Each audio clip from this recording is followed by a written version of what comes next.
এসেছেন যে স্যার আসিফ নজরুলকে আমরা মানি না, তিনি আমাদের বিরুদ্ধে কাজ করছেন, এটা বলে এসেছেন। এখন ধরেন আমি 2024 সালের আগস্টের পরপরই আমি আসিফ নজরুলের ব্যাপারে বলেছিলাম, কারণ আমার কাছে যে তথ্য ছিল, যাদের কাছে যা যা ব্যাপারে কথা হতো, তাদের সাথে যেটা পরিষ্কার হয়েছিলাম যে আসিফ নজরুল এখানে আওয়ামী লীগের একটা রিপ্রেজেন্টেটিভ হিসেবে, ভারতের একটা রিপ্রেজেন্টেটিভ হিসেবে প্রথম আলো তাকে এখানে বসিয়েছে। এখন আমরা ধরেন 5 তারিখের আগে কিন্তু সবাই দিশেহারা, কে কি করবে, কি হবে, হাসিনা যে যাবে কি যাবে না, কারোর কোনো প্রস্তুতি ছিল না, থাকার কথাও না। ভারত কিন্তু ঠিকই এই ওয়াকার থেকে শুরু করে সেনাবাহিনীর কয়েকজনকে নিয়ে, আসিফ নজরুলদেরকে নিয়ে দফায় দফায় বৈঠক, কি হবে, কিভাবে কি করা হবে, প্রথম আলো এদেরকে বসানো হয়েছে যে কিভাবে সরকার চলে গেলে কারা কোথায় আসবে। তারা কিন্তু সেভাবে তাদের প্ল্যান ওয়েতেই কিন্তু সেটা করেছেন। এবং তখন যদি আসিফ নজরুলকে নিয়ে যখন আমি কথা বললাম এবং ক্যান্টনমেন্টের ভেতরে এই কনস্পাইরেসি গুলো যখন তুলে ধরলাম, সেটা যদি ছাত্ররা যদি আমার সাথে একই সুরে কথা বলতো, তাহলে কিন্তু আজকের এই পরিস্থিতি তৈরি হতো না। কিন্তু সেই ছাত্ররা কিন্তু বললো, অথচ একজন উপদেষ্টা ছিলেন আসিফ মাহমুদ, তিনি কিন্তু আসিফ নজরুলের পক্ষ নিয়েছিলেন তখন, অথচ তারপরে কিন্তু তারাই কিন্তু সে এবং সাজিস তারাই কিন্তু পরস্পর বিরোধী বক্তব্য দিলেন। হাসনা তো আরেক ধরনের বক্তব্য দিলেন, আরেক ছাত্র নেতা আরেক ধরনের বক্তব্য দিলেন যে আসলে 5 তারিখ কি হয়েছিল, 4 তারিখে কি ঘটেছিল, কিভাবে তারা ক্যান্টনমেন্টে গেলেন, আসিফ নজরুল কিভাবে প্রধান উপদেষ্টা থেকে আইন উপদেষ্টা হলেন, এগুলো নিয়ে তারা পরবর্তীতে অনেক ধরনের আলাপ করেছে। তো যদি সেটা হয়ে থাকে, তাহলে আগে কেন করেন নাই, এখন কেন করতে হলো? এখন করাতে যে সমস্যাগুলো হয়েছে, আপনি দেখেন আসিফ নজরুলের যে বক্তব্যটা আপনি একটু আগে চালালেন, দেখেন একজন আওয়ামী লীগ নেতা কিংবা ফখরুলের সাথে বক্তব্যের কোনো পার্থক্য আছে? একই রকম। এখন ফখরুল আওয়ামী লীগের লোকজন এই ভাষায় কথা বলে কেন? দাদা যে কথাটা বললেন যে আমাদেরকে ডক্টর ইউনূস ফোন করার একটা সময় পেল না, আরে ভাই, ফোন করা তো বহু পরের কথা। আজকে 9 মাস হয়েছে আমরা আমাদের এই যে আমরা 3 জন মানুষ এক জায়গায় হলে এই বক্তব্যটা মানে অনেক জায়গাতেই অনেকের কাছে অনেক মূল্যবান, যে না এই 3 জনে একসাথে হয়ে তারপরে বলেছে এই বিষয়গুলো দেখা, এবং হয়ও অনেক কাজ হয়েছে আমাদের কথায়। এখন পর্যন্ত কেউ আনুষ্ঠানিকভাবে সরকারের কোন অংশ থেকে বলা হয় নাই যে ইলিয়াস তোমার নামে যে এতগুলো মামলাগুলো কাগজগুলো দাও। পিনাকি ভট্টাচার্য আপনার নামে কি কি মামলা আছে, আমাদের কোন আপনার নামে কি সমস্যা আছে আমাদেরকে একটু দেন বলেছে। আমি জানি না আপনাদের বলেছে কিনা এর মধ্যে, আমাকে এখন পর্যন্ত আমার মামলাটা তো কোর্টে যে রিজলভ হয়েছে তাও আমি করিনি। ওই যে আশিক ছেলেটা ছিল বিএনপির ছাত্র দলের, ব্যক্তিগত উদ্যোগ বা আমি কিছুই করিনি। আশিক যেহেতু নিজে এটা মুভ করছে, আমি সাথে সাথে খালাস হয়ে গেছি। আপনার সামনে ওই দিন আমার কাছে কাগজ চেয়েছে একজন, আপনি দেখেছেন আমি কি উত্তর দিয়েছি। আমি বলছি কেন আপনাকে দিবে, কেন আমার মামলার কাগজ আপনাকে দিতে হবে? এই রাষ্ট্র করতে হবে, এই রাষ্ট্রকে এটা পদক্ষেপ নিতে হবে। যদি মনে করেন না যাবো না দেশে, সমস্যা কি? তারা যদি মনে করে ইলিয়াস দেশে আসলে তারা আটক করবে, এই জন্য মামলা জিয়ে রাখেন। এই দেশের জনগণ বিচার করবে একদিন। আসিফ নজরুলের কথাবার্তা, ইলিয়াস দেশে গেলে আটক করতে পারবে না, ওইটা তাদের উদ্দেশ্য আমার বলেন, উদ্দেশ্যটা কি আমারে বলেন, তাদের উদ্দেশ্য কি? সে পারবে না সেটা অন্য জিনিস। এই যে কালকে হামিদ যে আমি মনে করি কি ইলিয়াস, যে আমাদের মামলার চাইতে যাদের আসলে কিছু, এই যে হেফাজতের কত লোকের যে মামলা এরকম আছে, আমাকে যে কতজন রিচ করে এর মধ্যে, হ্যাঁ করতে পারি না সবার জন্য, ওদেরটা করুক আগে। এটা আমি মনে করি যে বিষয় আছে। কিন্তু আপনি তো, আমরা তো হেফাজত বলছি বা বলছি, তাই বিএনপি সাধারণ কর্মীরা কি পরিমাণ সাফার, ভিতরে কতজন আছে এখন, তারা সেই পর্যন্ত কার্যক্রম বন্ধ রাখা হচ্ছে। পিনাকিটা ধরেন, আমরা যে রাশিদুজ্জামান ব্রিগেডিয়ার রাশিদ যে সরাসরি নির্যাতন করছিল, আমরা অনেকবার আলোচনা করছি, সুমন ভাই ক্লেম করছে তাকে সাম্প্রতিক সময়ে যে আপনার হজ করার নামে পারমিশন দিয়ে মক্কা থেকে সে কানাডায় চলে গেছে, যতটুকু আমরা জানি। ইমানি বেরোফ এখনো বহাল। তো আমি যেটা বলতে চাচ্ছি, তাহলে আমার পরবর্তী সংস্কারটা কি রাষ্ট্রের? ধরেন কথা প্রসঙ্গে চলে আসলো, এখন ধরেন আর্মি ব্যাপারে আমরা অনেক রকমের বিষয় আমরা দেখছি, এবং ধরেন বিপ্লব পরবর্তী সময়েও সেনা প্রধান চাচ্ছেন যে রিফাইন্ড আওয়ামী লীগ তৈরি করতে। যারা বিপ্লবের সঙ্গে সরাসরি যুক্ত তাদেরকে ডেকে তিনি সেই প্রস্তাব দিচ্ছেন যে আওয়ামী লীগকে বাদ দেওয়া যাবে না, একে রিফাইন্ড আওয়ামী লীগ করতে হবে। তিনি অনেকটা হুমকির মতো কথা বলছেন। ডক্টর ইউনূসের সঙ্গে একটি দূরত্ব, তার বডি ল্যাঙ্গুয়েজ থেকে আমরা বুঝতে পারি যে এবং আসিফ মাহমুদের কথা থেকে আমরা বুঝতে পারি যে তিনি বুকে পাথর চাপা যে দিয়েছিলেন ইউনূসকে মেনে নেওয়ার জন্য, সে পাথর এখনো বুক থেকে উঠে নাই ওনার। তো এখন পরবর্তী সংস্কারটা কি, আমরা কোন দিকে যাব? দাদা শুরু করবেন না ইলিয়াস?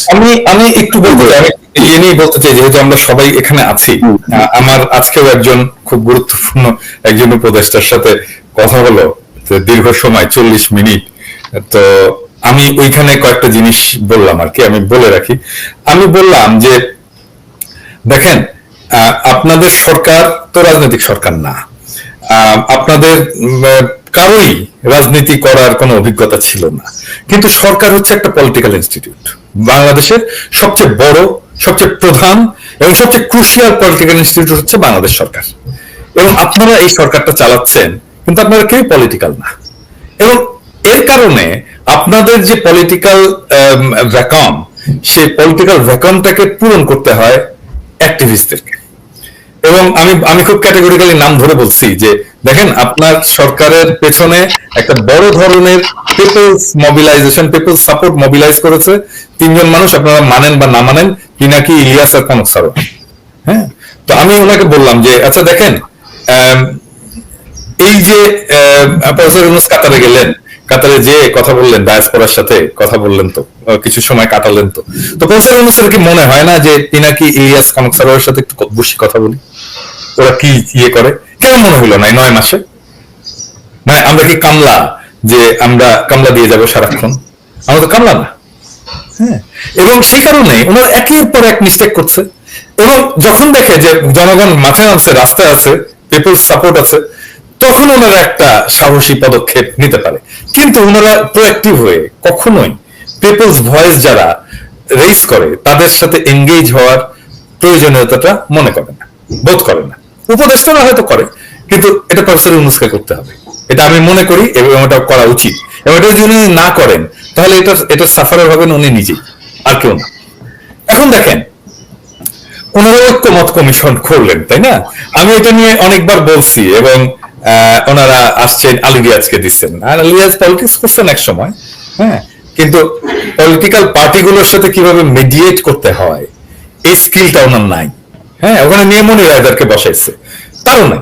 হ্যাঁ, তো ধরেন আমরা চাচ্ছি যে এই ছোট ছোট ছোট ছোট ছোট ছোট জিনিস, আমার বিএনপির একজন খুব গুরুত্বপূর্ণ নেতার সাথে কথা হইল, উনি বলতেছেন যে এই যে দেখেন, মানে অনেকে মনে করে যে বিএনপির সাথে আমার অনেক গ্যাপ এবং বিএনপির সাথে আমার খুব সারাক্ষণ মারপিট চলে, তা কিন্তু না।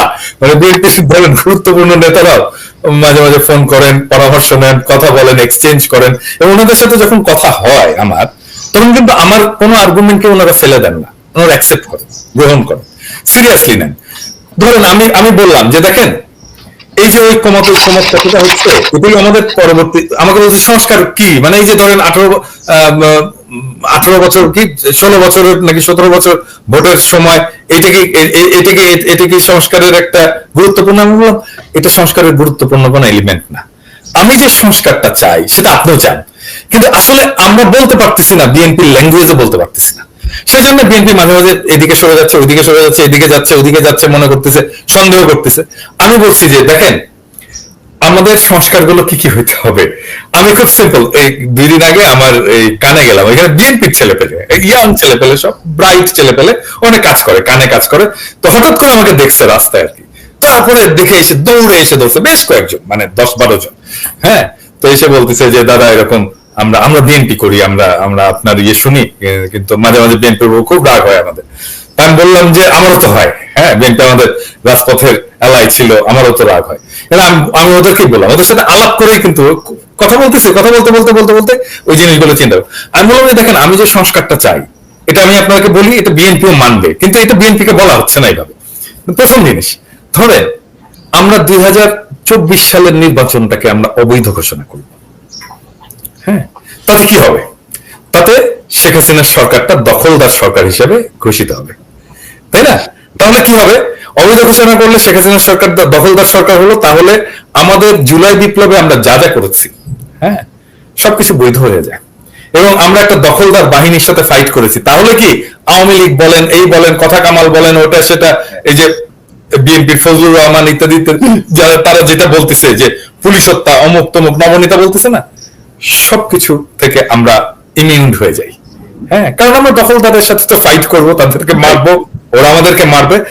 তাহলে শেখ হাসিনার সরকার একটা দখলদার সরকার এবং শেখ হাসিনার বাহিনী একটা দখলদার বাহিনী হিসেবে আমরা স্টাবলিশ করে ফেলতে পারি। বিএনপি এটাতে আপত্তি করবে? কখনোই করবে না, তাই না?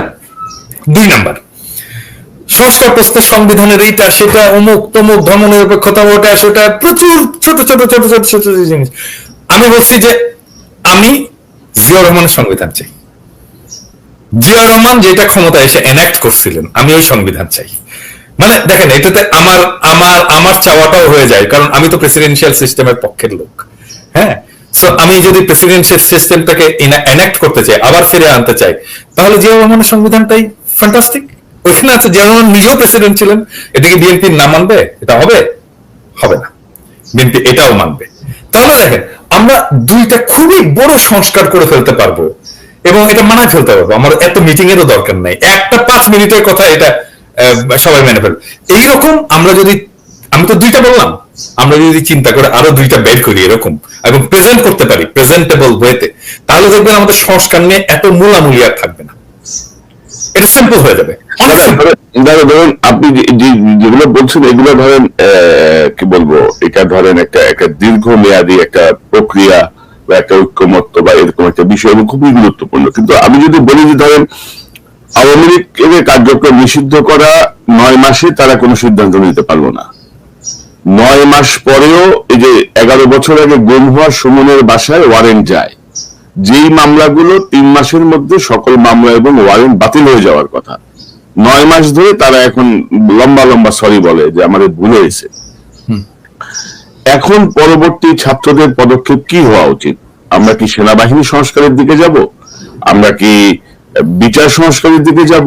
আমরা কি মিডিয়া সংস্কারের দিকে যাব? অর্থাৎ যা দেখছি যে রাজপথ থেকে দাবি উত্থাপিত না হলে বা একটা মুভমেন্ট তৈরি না হলে কারো কর্ণকুহরে কিছুই ঢুকবে না। তো আমি এই প্রসঙ্গে নিয়ে আসছি। ইলিয়াস, আপনি কি মনে করেন যে সংস্কারের পরবর্তী পদক্ষেপটা কি হওয়া উচিত? মানে ছাত্রদেরকেই যদি আমরা বলি যে ছাত্র জনতাকেই রোল প্লে করতে হবে, কারণ আনফরচুনেটলি উপদেষ্টা পরিষদে বিপ্লবের সঙ্গে সংস্পর্শহীন বিপ্লব বিবর্জিত মানুষরা বসে আওয়ামী লীগের দালালি করছে। কেউ কেউ নিজেদের আখের গোছাচ্ছে, কেউ কেউ বুঝতেই পারছে না যে তাদেরকে কেন সেখানে বসানো হয়েছে। আপনি কি মনে করেন পরবর্তী সংস্কারের পদক্ষেপটা কি হওয়া উচিত? দাদার সাথে আমার এই গত 5-6 দিন আগে যে কোনো একজনের ছাত্র নেতাদের যে কোনো একজনের আমরা 3 লাইনে ছিলাম। তো তার কাছে যেটা আমরা শুনলাম যে ছাত্ররা আসিফ নজরুলের ব্যাপারে ডক্টর ইউনূসকে জানিয়েছেন যে ডক্টর ইউনূস যেন আসিফ নজরুলের কোন বক্তব্য ছাত্রদের বক্তব্য মনে না করেন, এটা তাকে নিশ্চিত করে দিয়ে এসেছেন এবং এই ব্যাপারে তাকে সতর্ক করে দিয়ে এসেছেন যে স্যার, আসিফ নজরুলকে আমরা মানি না, তিনি আমাদের বিরুদ্ধে কাজ করছেন, এটা বলে এসেছেন। এখন ধরেন আমি 2024 সালের আগস্টের পরপরই আমি আসিফ নজরুলের ব্যাপারে বলেছিলাম, কারণ আমার কাছে যে তথ্য ছিল, যাদের কাছে যা যা ব্যাপারে কথা হতো, তাদের সাথে যেটা পরিষ্কার হয়েছিলাম যে আসিফ নজরুল এখানে আওয়ামী লীগের একটা রিপ্রেজেন্টেটিভ হিসেবে, ভারতের একটা রিপ্রেজেন্টেটিভ হিসেবে প্রথম আলো তাকে এখানে বসিয়েছে। এখন আমরা ধরেন 5 তারিখের আগে কিন্তু সবাই দিশেহারা, কে কি করবে, কি হবে, হাসিনা যে যাবে কি যাবে না, কারোর কোনো প্রস্তুতি ছিল না, থাকার কথাও না। ভারত কিন্তু ঠিকই এই ওয়াকার থেকে শুরু করে সেনাবাহিনীর কয়েকজনকে নিয়ে, আসিফ নজরুলদেরকে নিয়ে দফায় দফায় বৈঠক, কি হবে, কিভাবে কি করা হবে, প্রথম আলো এদেরকে বসানো হয়েছে যে কিভাবে সরকার চলে গেলে কারা কোথায় আসবে। তারা কিন্তু সেভাবে তাদের প্ল্যান ওয়েতেই কিন্তু সেটা করেছেন। এবং তখন যদি আসিফ নজরুলকে নিয়ে যখন আমি কথা বললাম এবং ক্যান্টনমেন্টের ভেতরে এই কনস্পাইরেসি গুলো যখন তুলে ধরলাম, সেটা যদি ছাত্ররা যদি আমার সাথে একই সুরে কথা বলতো, তাহলে কিন্তু আজকের এই পরিস্থিতি তৈরি হতো না। কিন্তু সেই ছাত্ররা কিন্তু বললো, অথচ একজন উপদেষ্টা ছিলেন আসিফ মাহমুদ, তিনি কিন্তু আসিফ নজরুলের পক্ষ নিয়েছিলেন তখন, অথচ তারপরে কিন্তু তারাই কিন্তু সে এবং সাজিস তারাই কিন্তু পরস্পর বিরোধী বক্তব্য দিলেন। হাসনা তো আরেক ধরনের বক্তব্য দিলেন, আরেক ছাত্র নেতা আরেক ধরনের বক্তব্য দিলেন যে আসলে 5 তারিখ কি হয়েছিল, 4 তারিখে কি ঘটেছিল, কিভাবে তারা ক্যান্টনমেন্টে গেলেন, আসিফ নজরুল কিভাবে প্রধান উপদেষ্টা থেকে আইন উপদেষ্টা হলেন, এগুলো নিয়ে তারা পরবর্তীতে অনেক ধরনের আলাপ করেছে। তো যদি সেটা হয়ে থাকে তাহলে আগে কেন করেন নাই? এখন কেন করতে হলো? এখন করাতে যে সমস্যাগুলো হয়েছে, আপনি দেখেন আসিফ নজরুলের যে বক্তব্যটা আপনি একটু আগে চালালেন, দেখেন একজন আওয়ামী লীগ নেতা কিংবা ফখরুলের সাথে এই বক্তব্যের কোনো পার্থক্য আছে? একই রকম। এখন ফখরুল আওয়ামী লীগের লোকজন এই ভাষায় কথা বলে কেন? দাদা যে কথাটা বললেন যে আমাদেরকে ডক্টর ইউনূস ফোন করার একটা সময় পেল না, আরে ভাই ফোন করা তো বহু পরের কথা। আজকে 9 মাস হয়েছে আমরা এই আমাদের এই যে আমরা 3 জন মানুষ এক জায়গায় হলে এই বক্তব্যটার মানে অনেক জায়গাতেই অনেকের কাছে অনেক মূল্যবান, যে না এই 3 জনে একসাথে হয়ে তারপরে বলেছে এই বিষয়গুলো দেখা, এবং হয়ও অনেক কাজ হয়েছেও আমাদের কথায়। এখন পর্যন্ত কেউ আনুষ্ঠানিকভাবে সরকারের কোন অংশ থেকে বলা হয় নাই যে ইলিয়াস তোমার নামে যে এতগুলো মামলাগুলো কাগজগুলো দাও। পিনাকি ভট্টাচার্য আপনার নামে কি কি মামলা আছে, আমাদের কোন সময় আপনার নামে কি সমস্যা আছে আমাদেরকে একটু দেন বলেছে। আমি জানি না আপনাদের বলেছে কিনা এর মধ্যে, আমাকে এখন পর্যন্ত আমার মামলাটা তো কোর্টে যে রেজাল্ট হয়েছে তাও আমি করিনি। ওই যে আশিক ছেলেটা ছিল বিএনপির ছাত্র দলের, সেটা তো আপনার ব্যক্তিগত উদ্যোগ বা অন্য কেউ। আমি কিছুই করিনি। আশিক যেহেতু নিজে এটা মুভ করছে, আমি সাথে সাথে খালাস হয়ে গেছি। আপনার সামনে ওই দিন আমার কাছে কাগজ চেয়েছে একজন, আপনি দেখেছেন আমি কি উত্তর দিয়েছি। আমি কেন আপনাকে দিব, কেন আমার মামলার কাগজ আপনাকে দিতে হবে? এই রাষ্ট্র করতে হবে, এই রাষ্ট্রকে এটা পদক্ষেপ নিতে হবে। যদি মনে করেন না যাবো না দেশে, সমস্যা কি? তারা যদি মনে করে ইয়ে দেশে আসলে তারা আটক করবো, এই জন্য মামলা জিয়ে রাখেন, এই দেশের জনগণ বিচার করবে একদিন। আসিফ নজরুলের কথাবার্তা ইলিয়াস দেশে গেলে আটক করতে পারবে না, ওইটা তাদের উদ্দেশ্য আমার বলেন, উদ্দেশ্যটা কি আমারে বলেন, তাদের উদ্দেশ্য কি? সে পারবে না সেটা অন্য জিনিস। এই যে কালকে হামিদ যে আমি মনে করি কি ইলিয়াস, যে আমাদের মামলার চাইতে যাদের আসলে কিছু এই যে হেফাজতের কত লোকের যে মামলা এরকম আছে, আমাকে যে কতজন রিচ করে এর মধ্যে, হ্যাঁ করতে পারি না সবার জন্য, ওদেরটা করুক আগে। এটা আমি মনে করি যে বিষয় আছে। কিন্তু আপনি তো, আমরা তো হেফাজত বলছি বা ইয়ে বলছি, কারণ বিএনপি সাধারণ কর্মীরা কি পরিমাণ সাফার, ভিতরে কতজন আছে এখন? বড় বড় নেতারা সব মানে ইয়ে হয়ে বের হয়ে চলে আসছে। বাকিদের অবস্থা কি? বাকিদেরটা কে দেখছে? কত লক্ষ মামলা ছিল না? 10 লক্ষাধিক মামলা ছিল, সেই খবরও কেউ নেয় না। আসিফ নজরুলের সেই বক্তব্য আপনি যদি শোনেন তাহলে মনে হবে যে না আওয়ামী লীগের একজন লোক, উনি খুঁজে পান না। আরে ভাই, আমার দেশের আদালতের দরজা থেকে আপনার ওই ভদ্রলোকের নাম কি, হিন্দু সুখরঞ্জন বালি, আমার দেশের আদালতের সামনে থেকে তুলে নিয়ে যায়। আপনি এটা দেশ বিরোধী কর্মকাণ্ড না? মানে দেশ বিরোধী কর্মকাণ্ড আসিফ নজরুল কয়টা চায় আওয়ামী লীগের ব্যাপারে দেখাইতে, উনি খুঁজে পান না। এখন ওনার এই বক্তব্যের সমস্যা হচ্ছে ভাই, ওই যে ধরেন ডিজিএফআই টান দেয় আসিফ, ওই যে ওই মেয়ের ভিডিওটা কিন্তু ছেড়ে দেবো, আসিফ আবার সোজা হয়। আসিফের কিন্তু খুব মনে চায় আমাদের মতো করে জনগণের সাথে থাকতে, ওনার যে ভালোবাসা জনগণের কাছ থেকে পেতেন সেটা পাইতে আমার বিশ্বাস, ওনার খুব ইচ্ছে করে এটা পাইতে। ডিজিএফআই কে ইলিয়াস, এটা আমার আসলে জানা দরকার। ডিজিএফআই কে এটা করে? ডিজিএফআই না করলে র করে। ডিজিএফআই তে যদি ডিজিএফআই থেকে তো এখন একটা রিফাইন ডিজিএফআই হয়েছে, এখানে অনেকে এখন ডিজিএফআই অস্বীকার করে, ডিজিএফআই কিন্তু অস্বীকার করে যে আমরা এই কাজগুলো করি না দাদা, খুব বিনয়ের সাথে বলে দাদা আমরা কিন্তু একেবারেই করি না। দাদা লেজ আছে না, লেজ মাথা নাড়ে। এই যে আমাদের এখানে সুন্দর চেহারা সুন্দর একজন বসে আছেন, ঠিক আছে, এই যে স্মার্ট লোকটা, আপনি সেনাবাহিনীতে ভাই প্রশিক্ষণ প্রাপ্ত হিসাবে, এখন ওনারা আপনার সাথে যদি কোনো কথা বলে, কোনো ডিজিএফআই যেটা করে, হানিফ ট্র্যাপ বলেন আর যেটা বলেন, আপনারা যদি করে আপনি বুঝতে পারেন, তাহলে তার সেটা গোয়েন্দা হলো না। গোয়েন্দারা তো সেইটাই করে যেটা আপনি বুঝবেন না, আমি বুঝবো না। আমরা নিজেরা অনেক সময় গোয়েন্দা অনেক তথ্যে বিভ্রান্ত হই। আমি মেজর সুমন এবং কর্নেল মুস্তাফিজ, আমরা 3 জন মিলে 5 তারিখের পরেই একটা শো করছিলাম। আমাদের কাছে খবর ছিল যে বিভিন্ন উপদেষ্টা এবং রাজনৈতিক নেতাদেরকে হানি ট্র্যাপ করা হচ্ছে, এবং তার মধ্যে ধরেন আসিফ নজরুল, তার বিষয়টাও কিন্তু আসছিল। এবং ইলিয়াস যখন প্রথম আসিফ নজরুলের একটা টেলিফোন অডিও কথোপকথন যখন তার হাতে আসে, তখন আমি ইলিয়াসকে বলছিলাম তুমি একটু হোল্ড করো, কারণ আমি একটু চেক ব্যাক করি যে বিষয়টা আসলে ট্র্যাপ করা হচ্ছে কিনা তাকে, মানে এটা কোনো ট্র্যাপের কোনো ইস্যু কিনা। যদি ট্র্যাপের ইস্যু হয়, যদি তাকে যদি কেউ ইউজ করার চেষ্টা করে, আমরা তার পাশে দাঁড়াবো, এরকম একটা ইয়ে ছিল। ইলিয়াসকে দিয়ে আমি কিন্তু অনেকদিন এটা হোল্ড করা, আমরা আমাদের মতো করে চেক ব্যাক করছি। পরে দেখলাম না আসিফ নজরুল এটা অন্য তরিকায় যাচ্ছে আর কি। তো আমাদের আর কিছু করার ছিল না। এবং দাদা ওইটা আপনার যে কোশ্চেন, ওই কোশ্চেনের প্রমাণ এখানে দেখেন, আমি কিন্তু সেই অডিওটা ছাড়ি নাই প্রথমে, কিন্তু আমাকে টেলিগ্রামের একটা নাম্বার থেকে সেই ভিডিওটা দেওয়া হয়েছে, এবং আমি জানি যে ডিজিএফআই যদি কোনো কিছু দেয় কোনো সংস্থা, সেটার একটা সিস্টেম আছে, ওই সিস্টেমেই দেয়, আপনাকে দিবে, দিয়ে বলবে প্লিজ ওয়াচ ইট, এরকম বলে আপনারা ছোট একটা টেক্সট দিয়ে রাখবে।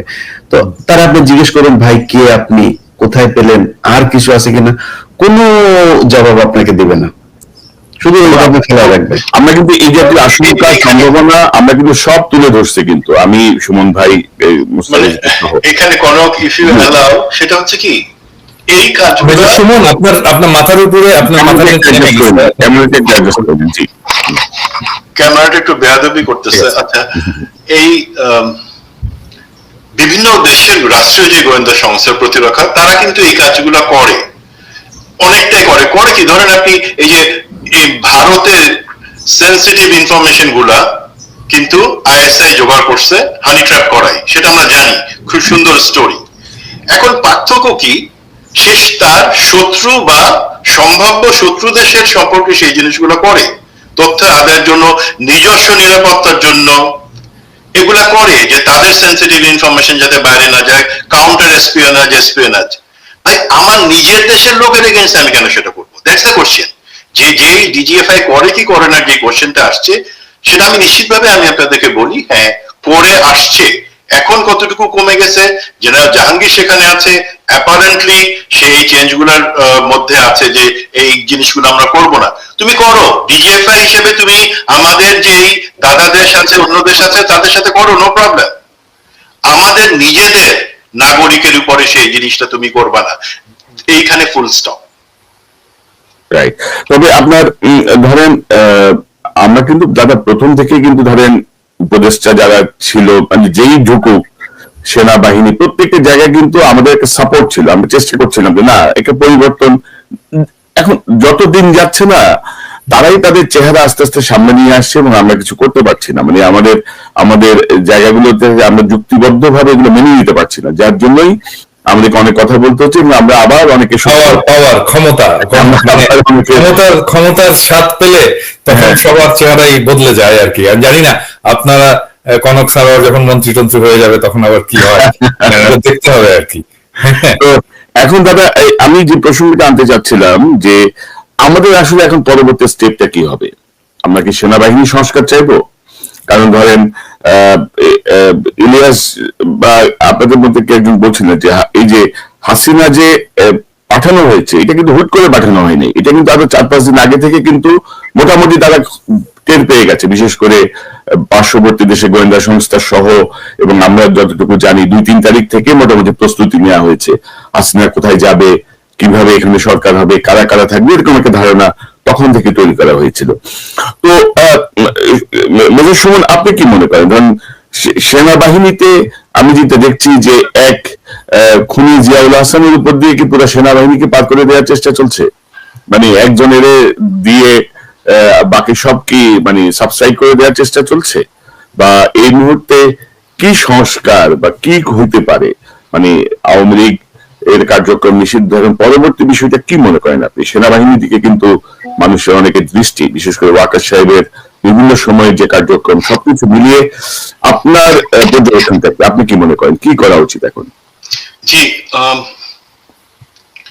প্রথম যে জিনিসটা হচ্ছে, আমি বাকি, কারণ সেনাবাহিনীর শুধুমাত্র সেনাবাহিনীর সংস্কার করে তো কিছু হবে না, তার সাথে আমরা যেটা প্রশাসন, বিচার ব্যবস্থা, আমাদের বিদ্যমান আইনের সংস্কার, যেটা মানে আইন তো আছেই, সেটাকে কিভাবে জুডিশিয়াসলি প্রয়োগ করা যায়, সেই জিনিসগুলো সংস্কারের, সেটা নিশ্চয়ই আপনারা বলবেন বা সেটা ধরে নেই সেগুলা হবে। তাহলে সেনাবাহিনীর দিক থেকে সংস্কারের আগে যে জিনিসটা আসলে দরকার, সেটা হচ্ছে আমরা কি এই 5ই আগস্টের পরে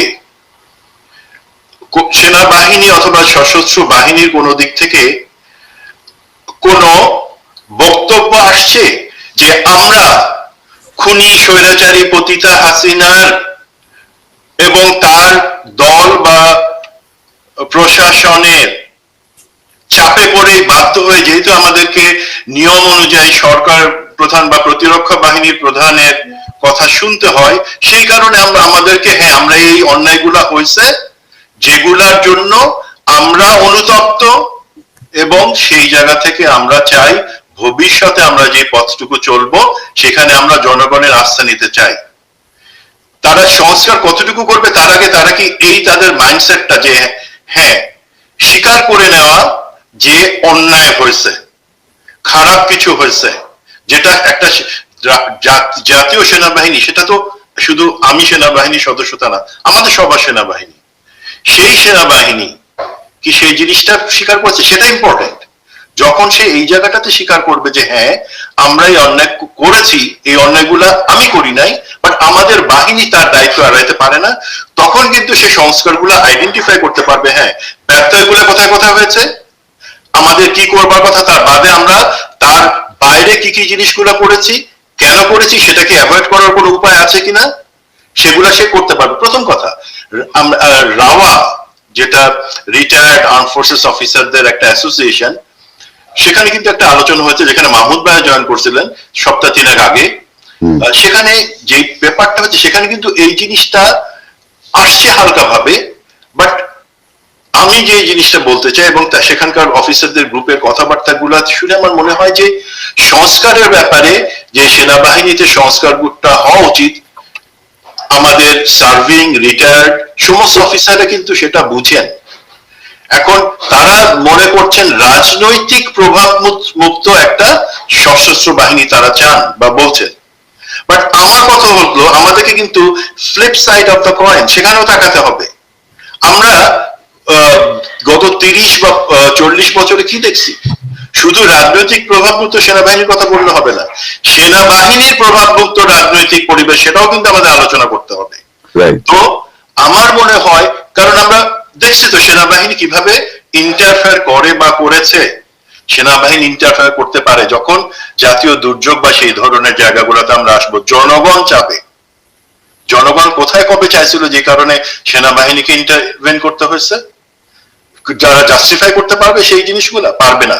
সুতরাং সংস্কারের ক্ষেত্রে প্রথম জিনিস হলো আমাদের মিলিটারি লিডারশিপকে উপলব্ধি করতে হবে এবং বলতে হবে যে ব্যর্থ হয়েছে, অন্যায় হয়েছে, আমরা নিয়মের বাইরে গিয়ে একটা ফ্যাসিবাদী স্বৈরাচারী খুনি সরকারকে শুধু সাহায্য ক্ষমতায় টিকে থাকতে সাহায্য করি নাই, বরঞ্চ আমাদের কিছু কিছু লোক সেক্ষেত্রে সেই অন্যায়গুলোর সাথে জড়িত ছিল, স্বীকার করিনি আমরা, সেটা আমরা স্বীকার করি নাই।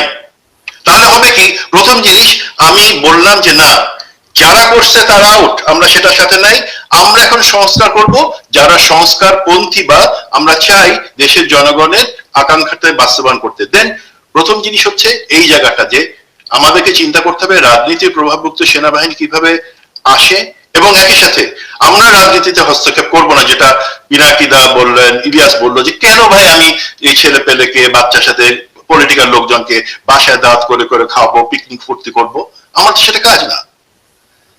আমি ওইটা আমার দায়িত্ব না, আমার অন্য অনেক দায়িত্ব আছে। তো সেই জায়গাগুলোতে কিভাবে আমরা অ্যাভয়েড করব, একটা প্রফেশনাল